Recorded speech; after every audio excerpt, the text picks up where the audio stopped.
وینې ډېر په تکلیف ده. حشمت الله دا د خوست ولایت سپیره ولسوالۍ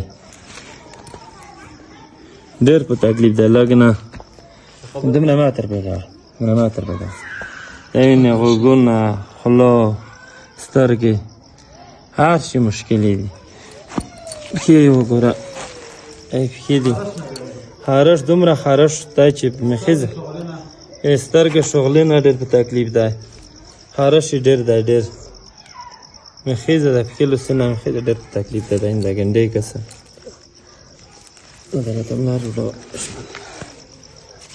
دا وینې دا ملا کمر پرانینه مکمل هرتش ډېر په تکلیف ده. لږ نه چې څومره زر یې مشکلات حل شي بس الله دوست تاجرین نادر کو